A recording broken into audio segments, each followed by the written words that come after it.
My wife always has a habit after getting up. She first walks to the window, picks up a special orchid, holds her breath and takes several deep inhales of its fragrance. This orchid is said to be poisonous. Smelling it too long can make someone lose their sanity. Her husband worries she might escape, so he quietly locks the door every time. He notices his wife's vacant stare, and the scars on her arms. He pretends to look concerned on the surface, but grabs her hand and says, "Just hang in there a bit longer. We agreed to succeed together. You need to look like a proper lady. Tomorrow, dress up nicely. We'll put on a loving act in public, using your favorite live streaming method. Hearing they can go out." The wife deliberately acts troubled. "What should I wear to make everyone remember me? Do you think showing the front or back would be better?"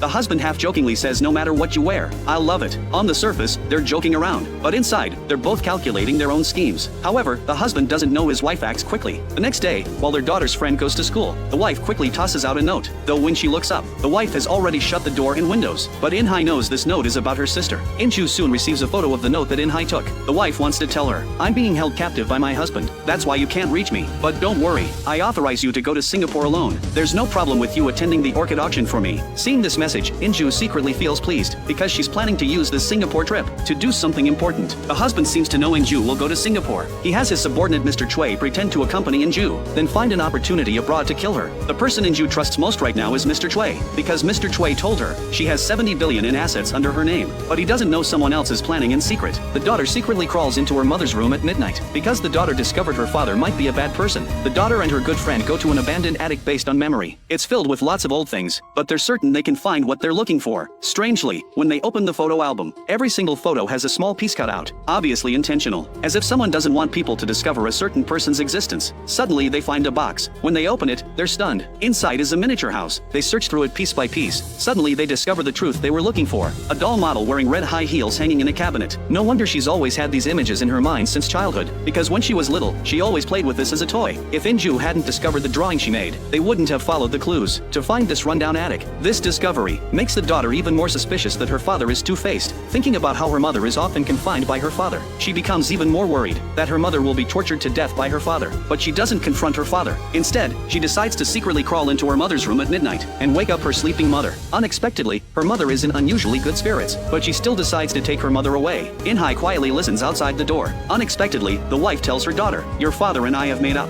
For some reason, In-hai feels something's not right. Meanwhile, In-ju, wearing elegant high heels, arrives in Singapore with Mr. Chui. Looking at the ultra-luxurious hotel, she stands stunned for several minutes. Mr. Chui reminds her this is for staying, not sightseeing. Just take your passport and check in yourself. In-ju initially wonders why Mr. Chui isn't staying with her. Seeing In-ju's confusion, Mr. Chui says he needs to prepare for tomorrow's auction business. Once Mr. Chui leaves, In-ju's real plan begins.